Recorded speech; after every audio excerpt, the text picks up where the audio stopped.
Olá pessoal, tudo bem com vocês? Eu sou o professor Rodrigo, professor de matemática, e eu convido vocês a participarem de mais uma aula do projeto Aula na Tela.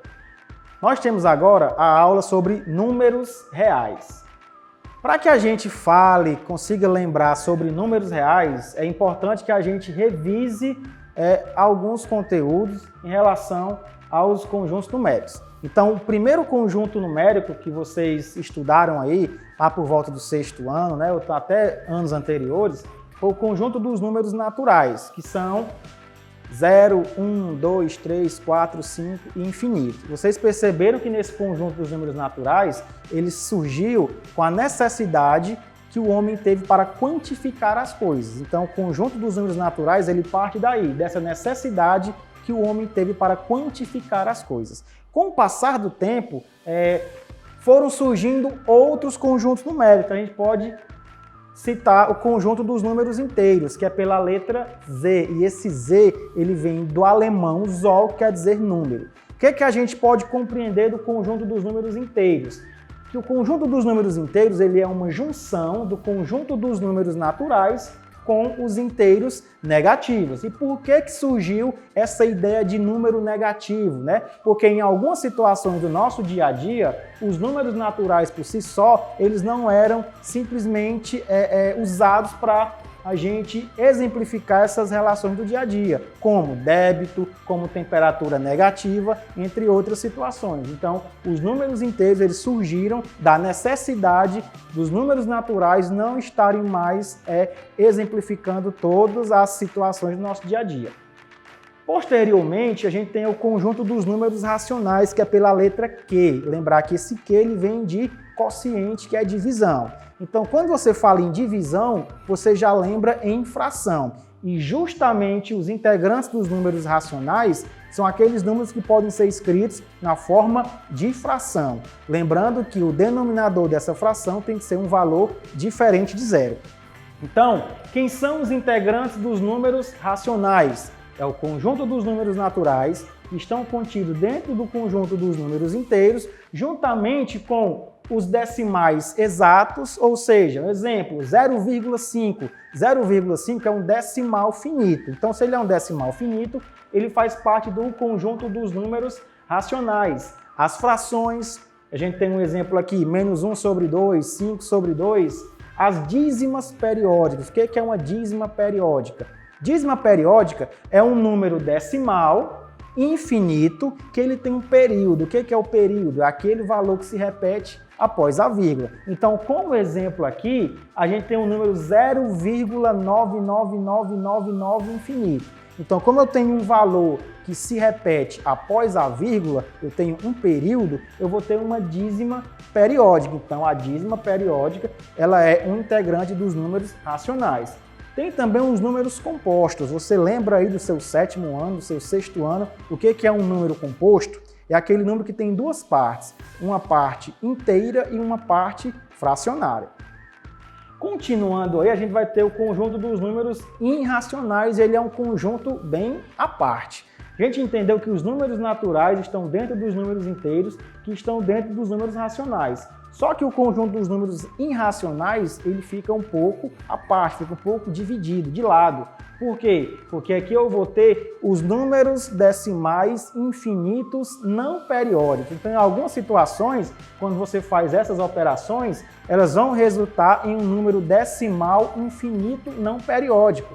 A gente vai ter também as raízes quadradas inexatas. Então, os integrantes do conjunto dos números irracionais vão ser os decimais infinitos não periódicos e as raízes quadradas inexatas. E para juntar todos esses números aqui, a gente tem um conjunto dos números reais. Eu coloquei aqui para vocês também o conjunto dos números complexos, né? É um conjunto que você não vê no ensino fundamental, mas vocês vão ver ele no ensino médio e lá vocês vão compreender como é que isso funciona. Lembrar que um grande matemático aqui que deu várias contribuições para os números complexos é um matemático chamado de Argand-Gauss, mas para a gente aqui no 9º ano, conjunto dos números reais. Para a gente entender aqui em diagrama, a gente vai entender o seguinte, que os números naturais eles estão contidos dentro dos números inteiros e os números inteiros estão contidos dentro dos números racionais. De lado aqui eu vou ter os números irracionais e englobando todos eles aqui eu vou ter o conjunto dos números reais. Então você vai lembrar que um número natural, ao mesmo tempo que ele é natural, ele é inteiro, ele é racional e ele é real. Um número que é inteiro, ele pode ser natural. Porque se eu tiver aqui um exemplo, menos 3 é inteiro? Sim, menos 3 é inteiro. Mas menos 3 é natural? Não, né? Então a gente sabe aqui que alguns números podem ser naturais, nesse caso ele sendo inteiro, ele pode ser natural ou não, mas se ele for inteiro, automaticamente ele é racional e ele é real. Do livro de vocês aí, do capítulo 2, sobre números reais, vocês vão encontrar essa tabela simplesmente para você falar sobre a questão do pertence. Então, só de exemplo aqui, eu tenho o número 2. O número 2, ele pertence aos reais? Sim, ao mesmo tempo que o 2 pertence aos reais, ele também pertence aos naturais, aos inteiros e aos racionais. Nos subconjuntos aqui dos números reais, vocês podem pegar esse símbolo aqui do R com asterisco. O que isso indica? Que é o conjunto dos números reais não nulos, ou seja, são os números reais diferentes de zero. Vou pegar todos os valores positivos, todos os valores negativos, só não vou ter o zero. O R com esse sinalzinho de mais, ele vai indicar que é o conjunto dos números reais não negativos, ou seja, são os números positivos juntamente com o zero, porque você vai lembrar que o zero ele nem é positivo e nem negativo, o zero é um elemento neutro, né? Ele vai ter aí como sinal, né? Ele vai ter a ausência de sinal, ele vai ser na verdade neutro. Se você tiver o R com esse menos, indica que é o conjunto dos números reais não positivos, ou seja, os números reais menores ou iguais a zero. Então, nesse caso aqui, vai ser os números negativos juntamente com o zero. R asterisco positivo, o que isso indica? Conjunto dos números reais positivos, ou seja, números reais maiores que zero. Nesse caso aqui é só os números positivos e nesse caso aqui não vai ter o zero. E o R com esse asterisco e o sinal de menos vai indicar que é o conjunto dos números reais negativos, ou seja, números reais menores que zero. Na reta real, onde você vai ter que colocar os números, você tem que saber a posição de cada valor. Então, por exemplo, eu tenho aqui o zero e lembrar que tanto vai ser infinito para o lado direito quanto para o lado esquerdo. Aqui eu tenho números, 1, 2, 3, 4. Nesse caso são naturais, podem ser inteiros, racionais e aí vai. Menos 1, menos 2, menos 3. E eu também vou ter valores aqui racionais, eu vou ter valores irracionais e vocês precisam saber aí a posição de como é que vocês vão colocar esses valores aí na reta real. Essas operações aqui com números reais, né, que vocês já estão no 9º ano, vocês aí já estão um pouco mais com a habilidade de fazer essas operações. Então, por exemplo, no nosso exemplo 1, calcular com aproximação até a segunda casa decimal o produto de 5 vezes a raiz de 3. A gente viu aí que raiz de 3 é um número irracional, né? Então, para calcular essa raiz, ela dá um pouco mais de trabalho. Você pode fazer por tentativas. Então, como ele quer até a segunda casa decimal, e a própria questão já nos disse que a raiz quadrada de 3 ela é aproximadamente 1,73. Então, para a gente fazer os cálculos, no lugar de raiz de 3, basta eu substituir e colocar 1,73. Quando eu multiplicar 5 vezes 1,73, isso daqui vai dar aproximadamente a 8,65.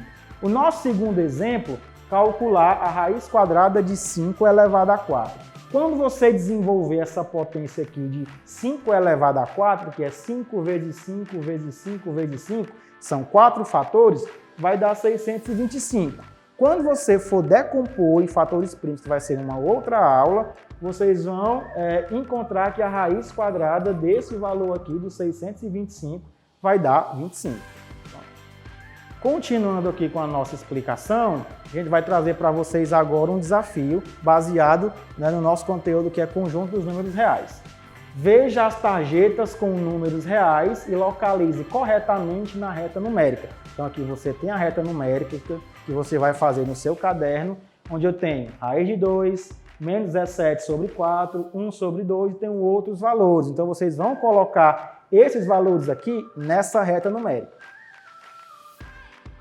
E o nosso segundo desafio diz o seguinte: desenhe o seguinte diagrama no caderno e depois coloque números que representam cada conjunto. Então você vai fazer esse diagrama no seu caderno e você vai colocar números que são números naturais, nessa parte aqui números que representam o conjunto dos números inteiros, conjunto dos números racionais, dos irracionais e lembrar que todo mundo aqui vai pertencer ao conjunto dos números reais. Então, pessoal, essa foi a nossa aula de hoje. Espero que vocês tenham compreendido o conteúdo. Caso vocês queiram manter contato com o professor, a gente tem aqui o nosso e-mail. E se vocês quiserem dar uma olhada no nosso canal também, é só procurar por Rodrigo Cavalcante que você vai encontrar vários exercícios, exemplos, resolução de questões e correções. Então, no mais, obrigado e até a próxima aula.